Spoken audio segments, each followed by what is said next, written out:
오늘 코로나 시대에 지킬 건 지키고 바꿀 건 바꾸자라는 제목으로 말씀을 선포하고자 합니다.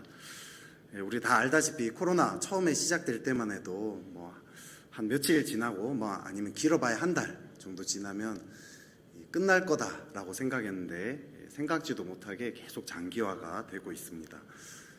어제 살펴보니까요, 전 세계적으로 지금 사망자가 68만 명이 넘었더라고요. 그래서 고양시 인구가 100만 명이지 않습니까? 근데 거의 지금 이제 그렇게 육박을 해가고 있는 걸 보게 됩니다.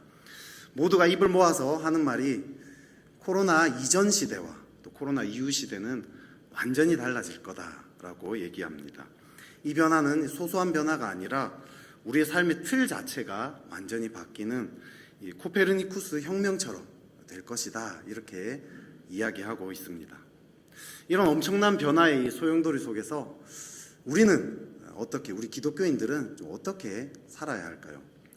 세상과 똑같이 같이 변화돼야 될까요? 아니면 세상이 어떻게 변하든 나랑은 상관없다 그러면서 그대로 있어야 할까요? 하나님은 어떻게 하셨습니까? 인간을 구원하기 위해서 인간이 되셨습니다. 10가지 재앙도 해보고요, 홍해도 가르고 선지자도 보내고 계속해서 인간들에게 접근했지만 인간들이 정신을 못 차리는 거죠. 그래서 결국 하나님이 인간이 되십니다. 상상할 수 없는 이 파격적인 변화인 거죠. 근데 인간이 되셨는데 신성이라는 본질은 또 계속 가지고 계셨다는 거죠. 예수님은 완전한 하나님이면서 완전한 인간이 되셨습니다. 기독교도 이렇게 행해야 합니다. 지킬 거는 지키되 바뀔 거는 바뀌어야 한다는 거죠. 이게 성육신의 원리입니다. 그럼 무엇을 지켜야 되고 무엇을 바꿔야 하는가?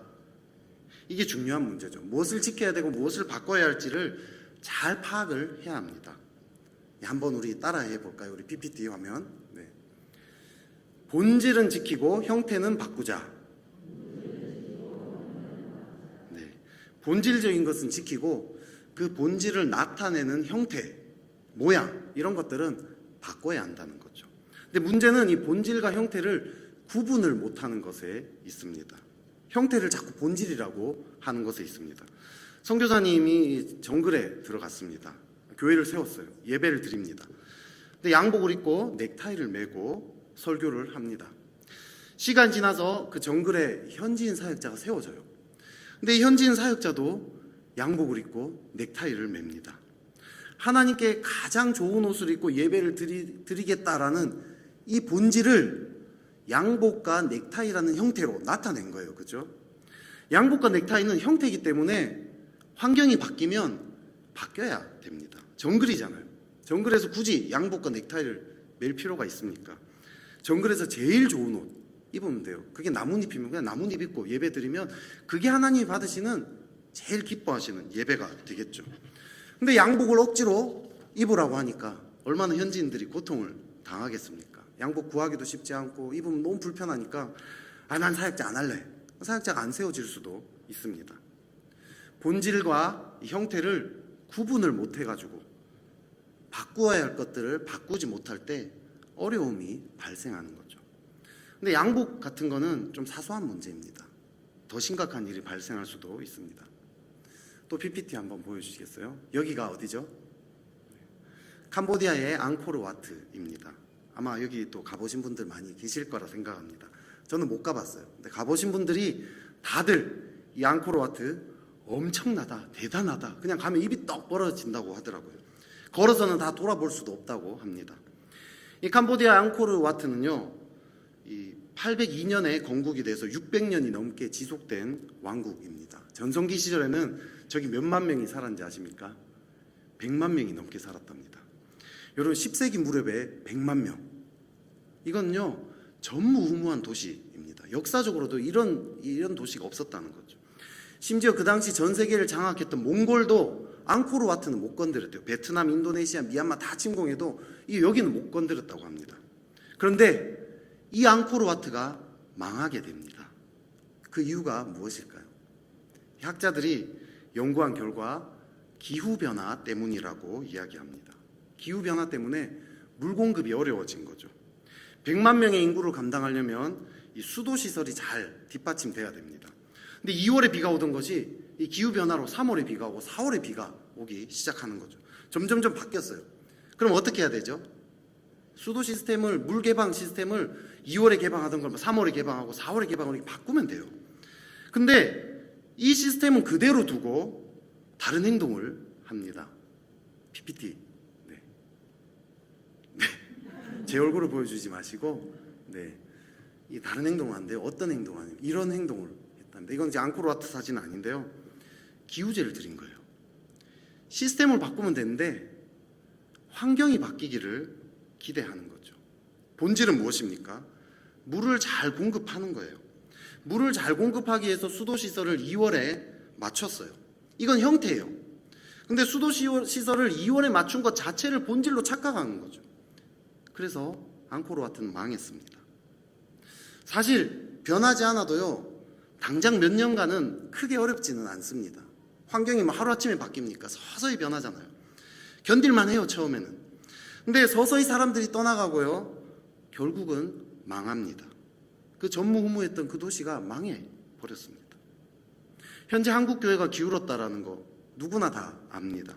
누구나 다 동의합니다. 코로나 이전부터 이미 기울었다고 다 이야기했습니다. 다들 입을 모아서 한국교회 변해야 된다라고 이야기했어요. 그런데 안 변해요. 그러니까 계속 기울어집니다. 환경은 서서히 변합니다. 지금 당장 안 바뀌어도 한국교회 버틸만 합니다. 견딜만 해요. 그런데 이대로 계속 가면 무너진다는 거 누구나 다 압니다. 그럼 변해야 되죠. 그죠? 코로나가 서서히 변해하던 그 환경을 박차를 가해버립니다. 많은 사람들이 이제 한국교회가 벼랑 끝에 몰렸다 이런 이야기까지 합니다. 변화에 대한 요청으로 귀가 아플 정도입니다. 우린 여기서 둘 중에 하나를 택해야 됩니다. 첫째로는 위기라고 말하고 문제라고 말은 하지만 그냥 그대로 하던 대로 계속 그냥 하는 거죠. 변하지 않으면서 시대 탓, 환경 탓하면서 환경이 바뀌기를 기대하며 그냥 그대로 주저앉는 거죠. 하지만 둘째로 변화를 위해서 과감하게 모험을 시도합니다. 본질이 무엇인지 살펴보면서 형태를 파격적으로 변화시켜야 한다는 거죠. 오늘 이 본문에서 이 예루살렘 교회가 그런 일을 하고 있습니다. 이 교회가 핍박을 받고 흩어집니다. 그래서 복음을 전했더니 이방인들이 막 떼거지로 몰려오는 거죠. 수많은 이방인들이 몰려오면서 교회가 막 폭발적으로 성장합니다. 아주 잘 되고 있는데 감사한 일인데 갑자기 유대인 그리스도인들이 딴지를 거는 거죠. 너네가 구원받으려면 할례도 받고 또 모세의 율법도 지켜야 된다 하고 딴지를 탁 걸어버립니다. 유대인들에게 있어서 이 할례는 얼마나 중요한 문제입니까? 이 유대인의 시초인 아브라함이 하나님과 언약을 맺을 때 할례를 행하라고 명령하셨습니다. 할례를 받아야 하나님의 백성이 될 수 있는 거죠. 유대인의 정체성에 있어서 이거는 너무나 핵심적인 것입니다. 이것을 아브라함 이후로 2000년이 넘게 붙잡아 온 거예요. 이방인들이 근데 할례와 율법 없이 하나님 백성이 되겠다는 거예요. 열받는 거죠. 받아들일 수가 없습니다. 2000년이 넘게 붙잡아 온 거 어떻게 포기하겠습니까? 근데 여러분, 할례와 율법 자체가 본질입니까? 본질은 하나님의 백성이 되는 것입니다. 그리고 이제는 할례와 율법이 아니라 예수 그리스도로 말미암아 하나님의 백성이 됩니다. 바뀌었어요. 근데 2000년이 넘게 이걸 붙잡아 왔으니까 놓지를 못하는 거죠. 안 받아들이는 겁니다. 그런데 이때 이방인들이 물밀듯이 밀려옵니다. 이제는 할례와 율법을 의지할 것인가, 예수 그리스도를 의지할 것인가 결정할 수밖에 없는 그런 상황으로 몰아간 거죠. 벼랑 끝에 몰린 겁니다. 지금 코로나 사태랑 비슷해요. 세상이 아무리 변해도 교회는 안 바뀌니까, 한국 교회가 계속 기울어지니까 이제는 변하지 않으면 살아남을 수 없도록 벼랑 끝에 몰려버렸습니다. 예루살렘에 모여서 회의를 합니다. 그리고 결국은요, 이방인 중에서 하나님께로 돌아온 자들을 괴롭게 하지 말라라고 이야기합니다. 우리 10절, 11절을 같이 한번 읽어보겠습니다. 시작. 그런데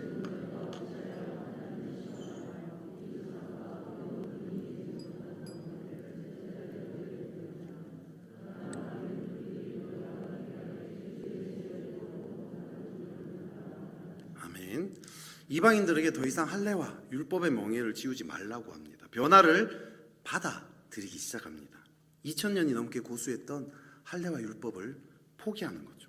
그랬더니 어떤 일이 벌어졌죠? 교회가 폭발적으로 성장합니다. 위기였던 상황이 역전이 되어서 오히려 엄청난 성장이 일어납니다. 본질은 지키되 형태를 바꿨더니 엄청난 일이 일어난 거죠. 지금 코로나 시대에 우리는 이런 변화가 필요합니다. 안 할 수 없어요. 지금 벼랑 끝에 몰렸습니다. 본질은 지키되 이 변화된 환경에 따라서 우리의 형태는 바꿔야 하는 거죠. 그러면 우리는 어떤 본질을 지켜야 되고 어떤 형태를 바꿔야 할까요? 사실 이 각 교회마다 그 교회를 둘러싼 환경이 다 독특해요. 그래서 뭐라 천편일률적으로 얘기하기 쉽지 않습니다. 디테일하게 살펴봐야 돼요. 그렇지만 여기서 다 다룰 수 없잖아요. 그렇죠? 그래서 좀 핵심적인 거 세 가지를 나누고자 합니다. 이 세 가지는 하나님과의 만남, 거룩, 선교입니다. 이 내용은 리비치라는 사람이 쓴 유배된 교회라는 책에서 제가 모티브를 따왔습니다. 교회론 관련 책들을요, 작년부터 거의 1년가량 지금 엄청 많이 계속 집중해서 좀 읽고 있는데요. 이 책이 이 성경 전체적인 내용과 또 이 시대를 좀 잘 읽어내더라고요. 그래서 핵심적인 거 잘 정리한 것 같아서 요걸 지금 같이 좀 나누고자 합니다. 근데 제가 이제 뭔가 파격적인 변화 막 얘기하니까 뭔가 새로운 게 나올 거라고 기대할 수 있는데요. 새롭지 않습니다. 사실 지금까지 늘 들어왔던 얘기 또 반복하는 걸 수도 있습니다. 하지만 다 아는 내용이라고 다 받아들이진 않은 거잖아요. 그렇죠? 사실 안 변화됐어요. 그래서 다시 한 번 더 이야기하려고 합니다. 첫 번째, 교회의 본질은 하나님과의 만남에 있죠. 하나님과의 만남이 없는 교회는 교회가 아닙니다. 그러면 하나님은 어디에서 만납니까? 구약에서 하나님은 어디서 만났죠? 성전, 성막, 그죠? 구약을 잘 읽어보면요, 구약 성경 전체가 성전과 성막 이것을 중심으로 쓰여져 있다는 거 알 수 있어요. 성막 어떻게 만들어야 되고, 성전 어떻게 만들어야 되고, 뭐 제사를 어떻게 드리고, 이걸 아주 디테일하게 설명하고 있죠. 거기에다가 구약 성경의 스토리 자체도 이미 성전과 성막 중심으로 돌아가고 있는 걸 알 수 있습니다. 그런데 여러분, 성막과 성전이 본질입니까? 그것 자체가 본질이에요? 아니에요. 본질은 하나님과의 만남입니다. 성막과 성전이 중요한 이유는 건물 자체 때문이 아닙니다. 그곳에서 하나님을 만나기 때문에 그것이 중요한 거죠. 하나님과의 만남이 없으면 성막과 성전은 아무 소용이 없는 거죠. 근데 성경을 보면요, 유대인들은 이 성전 자체에 집착하는 걸 보게 됩니다. 왜 그렇죠? 하나님과의 만남을 이 성전이라는 건물 안에 가둬서 생각하기 때문입니다. 근데 그래서 이 바벨론에 의해서 성전이 무너지니까 하나님이 자기를 떠났다라고 생각합니다. 근데 하나님이 그때 또 어디에 임재하십니까? 성전이 아니라 이방 땅에 임재하기 시작합니다. 다니엘이 잡혀갔던 그 바벨론 궁전에 임재하십니다. 에스더가 있던 페르시아 땅에 임재하십니다. 에스겔 11장에 보면요, 하나님의 영광이 성전에서 떠나는 장면이 나타납니다. 하나님은 성전이라는 이 틀 안에, 건물 안에 가둘 수가 없어요. 궁극적으로 신약에 와서 예수님이 이걸 완성시킵니다. 이제 하나님은 성전 건물이 아니라 사람의 마음에 만나게 됩니다. 사람의 마음이 곧 성전이 되었습니다. 장소는 이제 중요하지 않습니다. 마음을 들여서 하나님께 나아가는 곳, 그곳이 바로 하나님을 만나는 곳이죠. 그런데 구약의 유대인들처럼 우리 현대 기독교인들도 이 자꾸 교회 건물 안에 하나님과의 만남을 가두는 경향이 있습니다. 보수적인 교회를 가면요, 교회 건물 안에 반바지 입고 못 들어갑니다. 특별히 강대상 있는 곳은 일반 평신도라고 이렇게 표현을 하죠. 발도 못 디뎌요. 강대상인데 사역자만 올라가게 합니다. 왜 그렇죠? 그 장소는 하나님이 임재하시는 특별한 장소라고 여기기 때문입니다. 보수적인 교회만 그렇습니까? 교회 오는 우리 오늘도 교회 많이 다 오셨는데 교회 오는 차 안에서 그렇게 싸우던 김 집사님과 이 권사님 부부가 차에서 내리기만 하면 갑자기 분노가 가라앉습니다. 교회 건물로 점점 다가올수록 그 찡그렸던 얼굴이 미소로 바뀌기 시작하죠. 교회 건물 안으로 들어오면요, 둘은 화목한 부부가 되어 있어요. 교회 건물 안으로 오면 모두가 다 선하고 아름답고 착해요. 근데 예배가 끝나고 교회 건물 밖으로 나가면 돌변해요. 본색이 드러납니다. 교회 건물에 들릴 일이 없는 주중에 세상 사람과 똑같이 그냥 살고 있어요. 우리는 하나님 임재가 교회 건물 안에 있는 것이 아니라고, 머리로는 다 알고 있어요. 근데 실제로는 이 패러다임이 우리 삶에 너무나 뿌리 박혀 있다는 거죠. 이걸 깨뜨려야 됩니다. 어떻게 깨뜨릴 수 있습니까? 본질에 집중하면 됩니다. 본질은 하나님과의 만남입니다. 하나님과의 만남에 집중해야 돼요. 코로나 시대에 교회 와서 예배 드린 게 맞느냐, 아니면 오프라인으로 예배 드린 게 맞느냐, 이런 말이 많아요. 어쩔 수 없이 온라인으로만 드려야 되는 분들도 많아요. 얘기 들어보니까 학교, 학원, 학생들 대상으로 하는 이런 분들, 또 병원에 계시는 분들, 교회 나가면요 직장에서 나오지 말라고 한답니다. 본질은 교회 건물에 있지 않습니다. 본질은 하나님과의 만남이에요. 거기에 집중해야 돼요. 교회에 와서, 이 건물 안에 와서 예배 드리든지, 아니면 온라인으로 예배 드리든지, 직장에서, 집에서 예배 드리든지, 중요한 것은 하나님과의 만남이 있느냐입니다. 교회 와서 예배 드리면 온전하고 온라인으로 드리면 불완전한 예배입니까? 아니에요. 어디에서 예배 드리는지 간에 하나님을 만날 때, 그때 우리는 온전한 예배라고 이야기할 수 있다는 거죠. 우리의 마음이 성전이 되었어요. 어떤 마음으로 예배 드리느냐, 이게 더 중요한 문제입니다. 어느 곳이냐가 아니라 어떤 마음으로 예배 드리냐, 온 마음을 다해서 예배 드리는 것, 이게 본질입니다. 그런 의미에서 교회에 와서 예배 드리는 게 유리하죠. 온라인보다 마음 드리기가 더 쉽잖아요. 교회 오려면 아침부터 씻어야 돼요. 안 씻고 오신 분 있어요? 여기? 다 씻고 오셨잖아요. 면도도 하고요, 옷도 갈아입어야 됩니다. 집에서 막 부수수한 채로 누워서 예배 드리는 게 아니잖아요. 인간의 마음은요 환경에 영향을 받습니다. 크게 영향을 받아요. 최소한 1시간 전부터 몸과 이런 것들을 다 준비하고 운전까지 하면서 오면 마음이 준비가 되죠. 교회 오면 주위 사람들이 다 지금 경건하게 앉아 있잖아요. 그러니까 나도 거기에 영향을 받습니다. 특별히 예배당 앞자리, 여러분이 교회 앞자리 왜 은혜가 많죠? 앞자리에 하나님과의 만남을 사모하는 사람들이 많이 앉아요. 그러니까 거기에 덩달아 나도 그 분위기에 휩쓸려서 내 마음도 하나님께 향하기가 더 쉽죠. 뒤에 앉으면 막 핸드폰 봐도 모르잖아요. 내 마음도 덩달아서 하나님과의 만남을 사모하는 어떤 이 환경이 준비가 되니까 내 마음도 그렇게 나아갈 수 있는 거죠. 근데 반면에 온라인 예배 드리면 어때요? 집에서 자다가 급하게 막 일어나가지고 유튜브를 틉니다. 그것도 10분이나 지각해서 막 틀어요. 부수수한 얼굴에 막 잠도 덜 깬 막 얼굴로 막 그런 상태 예배를 막 드립니다. 마음이 하나도 준비가 안 되잖아요. 안 그래도 정신없는데 옆에서 애들이 막 떠들어요. 안 믿는 남편이 평소에는 안 하던 설거지를 왜 하필이면 그때 또 해요. 막 덜그덕 소리를 내요. 마음이 집중이 되겠냐는 거죠. 그런 예배를 한 주, 2주, 한 달, 2달, 예배의 기대가 사라집니다. 예배 자체를 안 드리고 싶어져요. 그런 의미에서 교회에 나올 수 있는 여건이 되는 분들은 나와서 드리면 그게 훨씬 좋은 거예요. 그렇게 해야 돼요.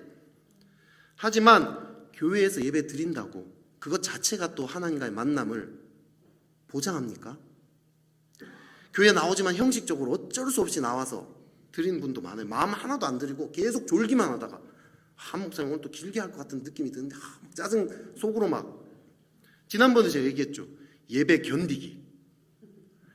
견디기 하다가 돌아가시는 분들 아무 소용이 없어요.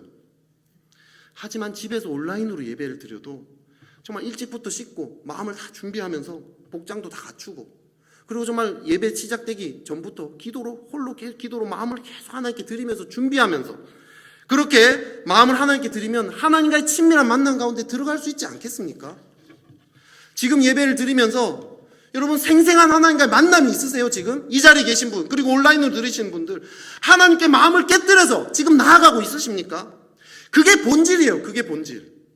주의 말씀이 한 귀로도 그냥 한 귀로 흘러버리는 게 아니라, 그냥 예배를 견뎌내는 게 아니라 하나님의 말씀이 정말 내 마음 깊은 곳에 정말 비수처럼 꽂히고 있냐는 거죠. 하나님의 사랑과 소망이 이 예배 가운데 경험되고 있냐는 거죠. 그게 예배의 본질입니다. 여러분 이제 또 온라인으로 우리 많은 일들을 하게 됩니다. 앞으로 코로나 이후에도 계속 바이러스가 돼서 앞으로도 계속 이런 시대가 계속 지속될 거라는 전망이 있어요. 여러분 온라인으로 많은 일들 할 거예요. 지금 성경통독학교 다음 주에 당장 있죠. 여러분 온라인 다락방, 하나님과의 만남을 사모해야 돼요. 그냥 그런 일이 진행되는 걸로 끝나면 안 돼요. 우리 기도하면서 준비해야 됩니다. 그 가운데 하나님의 임재가 있게 해달라고 온 마음을 다해서 그렇게 해야 돼요. 이걸 견뎌내고 이겨내고 온라인을 통해서도 하나님을 깊이 만날 수 있는, 오프라인으로 모여서 하나님께로 더 나아가는 건 좋지만 온라인을 통해서도 하나님 만나는 이 본질을 붙잡아야 한다는 거죠. 이 예배 시간에 대해서 이야기했어요. 근데 예배 시간 외에 삶도 중요합니다, 여러분. 주중에 교회 건물과 상관없는 곳에 있을 때, 그 장소에 있을 때도 하나님과의 만남을 사모하세요. 이제 하나님과의 만남은 교회 건물 안에 갇혀있지 않습니다. 우리를 사랑하시는 그 주님은 언제 어디서나 우리에게 늘 임재하세요. 우리 마음문을 늘 두드리십니다. 동네 아줌마랑 커피숍에서 수다 떨 때, 그럼 중국집에서 음식 막 시켜 먹고 서로 막 대화하고 서빙하는 직원들만 만나고 대화할 때, 아이들을 훈육할 때, 직장에서 근무할 때, 동료랑 점심시간에, 직장 동료랑 점심시간에 막 부동산 얘기하고 주식 이런 이야기할 때, 학교에서 공부하고 취업 준비하고 친구들이랑 야구장에 놀러 갔을 때, 이 모든 장소에서, 이 모든 순간에 주님 우리에게 계속 말씀하세요. 문을 두드리십니다. 우리 마음 문을. 하나님 말씀 안 하시는 게 아니에요. 하나님은 끊임없이 우리에게 다가오십니다. 문제는 내가 마음을 안 여니까 그걸 못 알아챕니다. 못 듣습니다. 내 생각, 내 계획, 내가 하고 싶은 욕구에 충실하게 있으니까 그 음성이 들리지 않아요. 무의식적으로 안 듣고 있어요. 무의식적으로 쳐내고 있어요. 하나님 음성을. 이걸요, 날마다 말씀과 기도로 씻어내고 하나님 그분께만 내 마음을 드릴 때 하나님이 임재하는 어느 장소에든 하나님과 친밀하게 살아가는 거죠. 주일에 교회 건물에서 예배 드렸다고, 또 혹은 온라인으로 예배 한번 드렸다고 그리스도인이라고 할 수 없어요. 예배 견디기 했다고 그리스도인 아닙니다. 삶의 현장에서 하나님과의 만남이 없으면 그리스도인이 아니에요. 그리스도인은요, 이미 그 정체성이 하나님과의 만남에서만 생기는 것입니다. 우리는 선택해야 됩니다. 모든 장소에서 나와 함께 하시고 내게 말씀하시는 하나님과의 생생한 만남을 추구하며 살 것인지, 아니면 그냥 예배 견디기로 적당히 신앙생활하는 그리스도인이라는 탈만 썼는 그런 그리스도인이 될 건지 선택해야 합니다. 이것이 첫 번째입니다. 두 번째, 거룩입니다. 첫 번째가 하나님의 임재, 하나님과의 만남의 문제라면 두 번째는 거룩의 문제입니다. 하나님과의 만남이 교회 건물 안에 갇힌 게 아니고 모든 곳에서 만날 수 있다면요, 세상과 그리스도인이 구분이 안 될 수 있죠. 근데 성경은 구별된 삶에 대해서 이야기합니다. 그럼 어떻게 구별이 될 것입니까? 구약에서는 이 거룩한 삶 하면 무엇을 말하죠? 율법 지키는 것입니다. 쉽게 얘기하면 행위. 어떤 행위를 하면 거룩하고 또 어떤 행위를 안 해야지 거룩합니다. 거룩은 뭔가를 하고 안 하고에 달려있죠. 이 개념이 지금 이 교회에도 많이 있어요. 예수 믿는다고 하면 제일 처음 나오는 말이요, 술, 담배예요. 술, 담배. 저희 집안에서 제가 처음으로 예수님 믿었는데요, 어느 날 친척들이 모여서 술판이 벌어졌어요. 이모가 술을 마시다가 저를 질끔 쳐다보는 거예요. 그럼 눈치를 보는 거예요. 교회 안 다니는 분이에요. 믿음이 없는 분이에요. 믿음과 전혀 상관없이 살아오신 분이에요. 근데 제가 목사라는 걸 아니까 목사 앞에서 술 마시는 게 너무 눈치 보이는 거예요. 왠지 찔린다는 거예요. 안 믿는 분, 교회랑 상관도 없는 분인데 제가 당황했어요. 제가. 근데 어떤 사람은요, 자신은 술, 담배 못 끊어서 교회 못 다닌다라고 얘기합니다. 그럼 술, 담배 안 하는 게 거룩한 삶입니까? 그렇게 볼 수도 있고요, 또 그렇지 않을 수도 있어요. 느헤미야가요, 예루살렘에 돌아와서 예루살렘을 재건합니다. 성벽을 재건하고요, 성전도 정결하게 하고 안식일에 장사도 못하게 합니다. 근데 여기서 좀 독특한 것 중에 하나가요, 이방인과의 혼인을 금해요. 심지어 이방 여자들과 이미 결혼한 사람들 있지 않겠습니까? 이 사람들을요, 책망하고요, 때리고 머리털까지 뽑았다라고 이야기합니다. 백성들로 하여금 절대로 이방인과 결혼하지 말라고 하나님 앞에 맹세까지 시킵니다. 그렇게 느헤미야서가 끝이 나요. 느헤미야서 다음 성경이 뭐죠? 에스더입니다. 에스더는요, 페르시아 왕과 결혼했어요. 이방인과 결혼했어요. 느헤미야에 의하면 에스더는 머리털 뽑혀야 될 여자예요. 에스더가 부정한 여인입니까? 느헤미야와 에스더 둘 중에 누가 거룩하죠? 둘 다 거룩해요. 왜 이런 모순이 생깁니까? 거룩의 본질과 형태를 구분 못해서 생깁니다. 거룩의 본질은요, 무엇을 하느냐 안 하느냐의 문제가 아니에요. 하나님의 계획에 참여하는 것이 거룩이에요. 하나님의 계획에 참여하다 보면 형태는 무엇을 하고 안 하고로 나타나죠.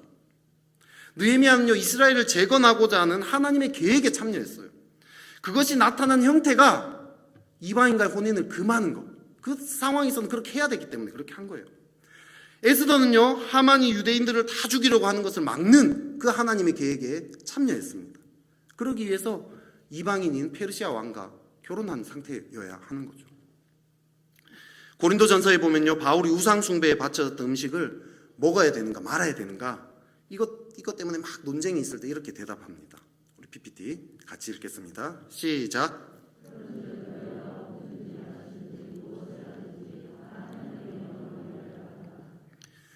먹는 거 마시는 거 뭐 하는 거 마는 게 이게 문제가 아니라, 이건 본질이 아니라 형태인 거죠.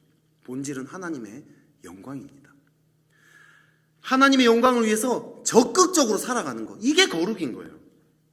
여러분, 친구에게 복음을 전하기 위해서 술자리에 갈 수 있어요. 술을 진짜 즐겨서가 아니라 중심에서 정말 복음에 대한 열정 때문에 술자리에 가면 그건 거룩한 행위예요. 제가 이런 얘기하면 자꾸 이 술자리를 가는 걸 핑계대는 사람들 많이 있더라고요. 그 양심을 속이지 마세요. 여러분, 정말로 복음에 대한 열정으로 술자리에 갔을 때 그때 그것이 거룩한 거예요. 어떤 성도는요, 복음을 전하기 위해서 주일에 친구와 함께 캠핑을 가기로 약속합니다.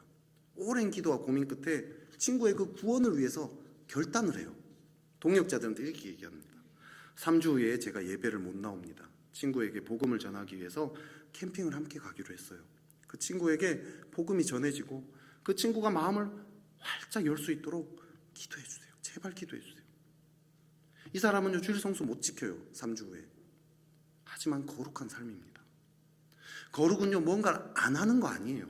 술, 담배 안 하고, 뭐 간음 안 하고, 불법적인 행위 안 하고, 이런 문제가 아니에요. 불법적인 행위 아무것도 안 하고 남한테 패 끼치지 않아서 주위에서, 야, 너 진짜 착한 사람이다. 너는 법 없이도 살 수 있어. 너만큼만 살면 나도 교회 한번 다녀볼 만하겠다. 이런 소리 듣는다 해도 전혀 거룩하지 않을 수 있어요. 그건 착한 거지 거룩한 게 아니에요. 착하게 살아도 하나님의 계획에 상관없는 사람일 수 있다는 거죠. 또 거룩은요, 뭔가 하느냐의 문제도 아니에요. 주일 성수 꼬박꼬박 하고요, 11조 하고 말씀과 기도 생활 열심히 하고 봉사 열심히 다녀도 전혀 거룩하지 않을 수 있다는 거죠.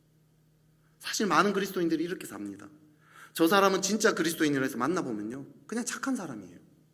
모태신앙에서 어릴 때부터 이거 하고 안 하고 이런 게 그냥 몸에 배었을 뿐이에요. 그냥 하나님의 계획과는 상관없이 자신의 계획대로 살아가는데 그냥 좀 착하게 살 뿐인 거예요. 그렇다면 하나님의 계획에 내가 참여하고 있는 거 아닌가? 이거 어떻게 알 수 있죠?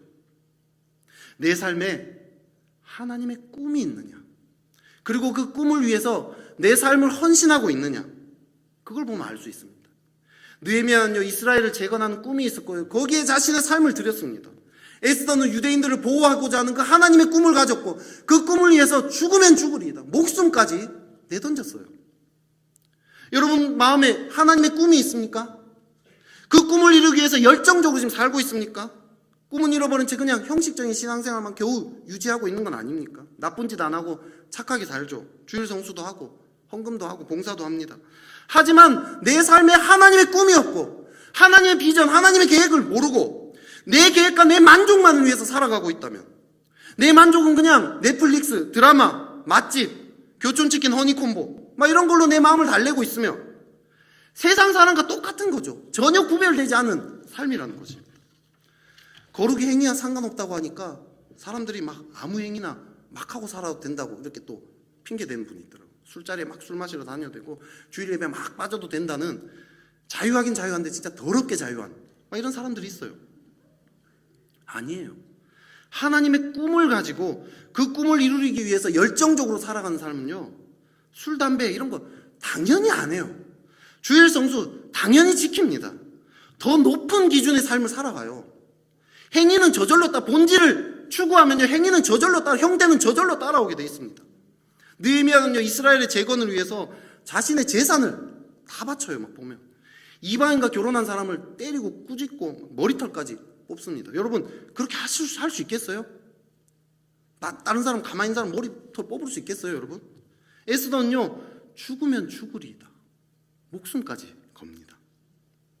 하나님의 꿈을 꾸면요, 저절로 형태는 자리 잡혀요. 거룩한 우리가 흔히 얘기하는 하고 안 하고의 그 삶은 저절로 따라옵니다. 우리가 생각한 것보다 더 높은 기준의 삶을 살아가게 됩니다. 그리고요, 그 삶 가운데요, 하나님과의 생생한 만남들이 있다는 거죠.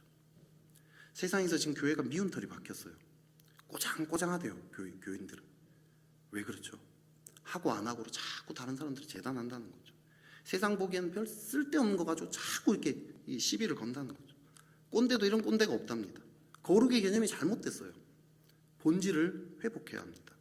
하나님의 계획에 적극적으로 참여해야 합니다. 나는 요즘 하나님께 이러이러하게 쓰임받고 있어. 여러분, 나는 요즘 하나님께 이러이러하게 쓰임받고 있어. 하나님이 요즘 나를 향한 계획이 요런 일을, 이 김부장을 지금 전도하려고 하나님 나에게 계획을 가지고 있는데 나 거기에 정말 삶을 헌신하고 있어. 발버둥 치면서 살고 있다라고 이야기할 수 있습니까, 여러분?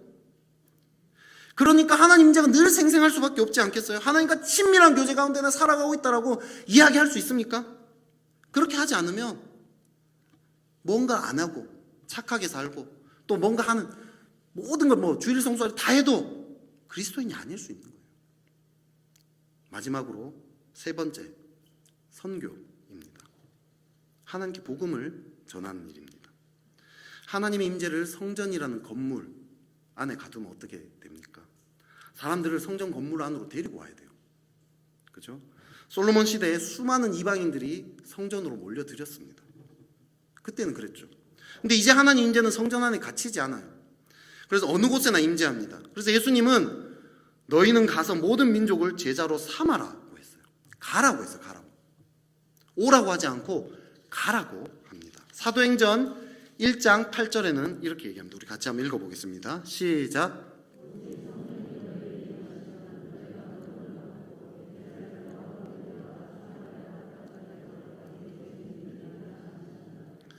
이방인이 있는 곳으로 가라고 합니다. 침투하라고 합니다. 이 당시에 유대인들에게 이방 땅은 부정한 곳 아닙니까? 그런데 그런 곳으로 가라고 하는 거죠. 이방인을 구원하기 위해서는 이방인이 있는 곳으로 들어가야 한다는 거죠. 앞서서요, 거룩을 이야기하면서 친구를 전도하기 위해서 술자리에 참석할 수도 있다라고 얘기했어요. 주일을 빠지고 캠핑장에 갈 수도 있다 했어요. 이 선교에 대한 이 개념이 적극적이어야 합니다. 교회 건물로 데리고 오는 것이 전도라고 생각하는 이 경향이 있어요, 우리 안에. 침투하는 개념이 아니라 자꾸 데리고 오는. 그러니까 그 사람인 전도하려는 그 대상자의 삶의 현장에 깊이 들어가는 게 아니라, 침투하는 게 아니라 그냥 겉에서 계속 맴돌다가 자꾸 끌어오려고만 하는 거예요.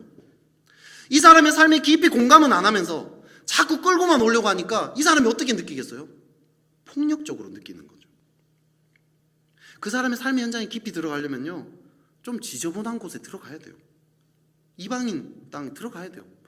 복음이 없는 곳은 좀 지저분한 데가 많아요. 부정한 데가 많아요. 더러운 데가 많습니다. 선교는 복음을 전하기 위해서 복음이 없는 부정하고 더러워 보이는 그런 곳이라 할지라도 그곳으로 적극적으로 침투하는 개념입니다. 하나님이 그렇게 하셨잖아요. 인간을 오라 하면 되는데 그렇게 안 하고 인간이 되셨어요.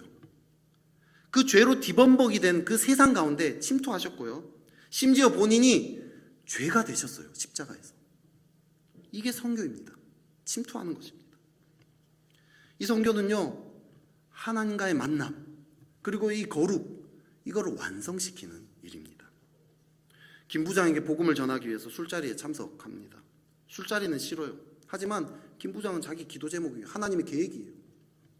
김 부장이 술자리에서 맨날 자기 자랑을 했는데 이상하게 그날따라 자기 고통스러운 이야기합니다. 아내와의 관계가 다 깨져 있고 자식들은 자기가 집에 가도 아는 척을 안 한다는 막 얘기를 막 울면서 합니다. 자기가 들어보니까 내가 김 부장 아내나 자식이라도 사실 그럴 것 같은 마음이 들어요. 그런데 이 김 부장이 자꾸 울면서 막 너무 외롭다고 막 이야기하는 거죠. 그 이야기 듣는데 내 마음이 아픕니다. 그동안 김 부장을 위해서 기도해왔던 그 기억들이 올라옵니다. 그 마음들이 올라와요. 그 순간 하나님의 임재를 경험합니다. 하나님이 얼마나 이 김 부장이 마음 아파하는지 느껴지기 시작합니다. 내 마음과 하나님의 마음과 이 김 부장의 마음이 하나가 돼버려요. 그동안 김 부장을 위해서 희생하고 헌신했던 기억들을 막 술 마시고 꼬장 부린 거 다 받아주고 또 집에까지 막 차로 태워다 주고 막 그랬던 기억들이 막 떠오르요. 하나님이요, 너의 그 헌신과 희생을 다 한다라고 얘기하는 그런 막 하나님의 위로가 막 느껴집니다. 막 감동이 돼요. 시간이 지나서 김 부장에게 적절한 타이밍에 예수님을 전합니다. 그러면서 하나님이 야, 내가 하나님께 내 쓰임 받고 있구나. 막 이것이 또 막 내 안에 막 기쁨을 막 가져다 줍니다. 여러분, 요즘 그리스도인들 중에 복음 전하려는 열정을 가진 사람 보기가 어렵더라고요. 그리스도인이라고 말은 하는데 다 자기를 위한 신앙생활만 합니다. 근데 복음이야말로, 복음 전하는 것이야말로 교회의 본질 아닙니까? 과거에 한 강의를 듣는데요, 강사가 이렇게 얘기했어요. 잃어버린 영혼을 구하는 것이 여러분의 목적이 아니라면 도대체 무엇이 여러분의 목적입니까? 복음을 전하지 않는 자는 오직 자기 자신에게만 관심을 두게 되어 있습니다. 이렇게 이야기하더라고요. 예수님과의 행복한 동행이라는 책에서도 이렇게 얘기합니다. 전도는 우리가 하나님을 이용하는 자인가 아니면 하나님을 사랑하는 자인가를 진단해 줍니다. 성교를 잃어버린 그리스도인은 그리스도인이 아닙니다. 복음을 전하는 열정을 잃어버렸다면 내가 정말 그리스도인이 맞는지 돌아봐야 돼요. 그 열정을 회복하고, 그리고 이제 교회로 데리고 오는 선교가 아니라 세상 곳곳으로 그 사람이 있는 삶의 자리로 침투해서 그 사람의 삶에 깊이 공감하는 그 선교를 회복해야 돼요. 코로나 시대에 지금 교회가 벼랑 끝에 몰렸습니다. 변해야 돼요. 안 변하면 망합니다. 하지만 변하면 역전이 시작되는 거죠.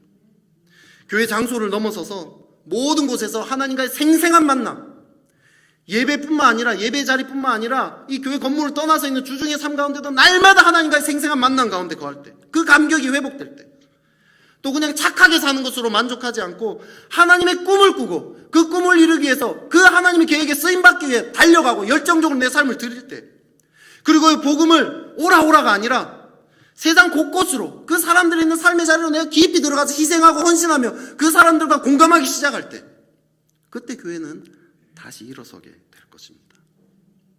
그렇게 살아가는 저와 여러분 되기를 축복합니다.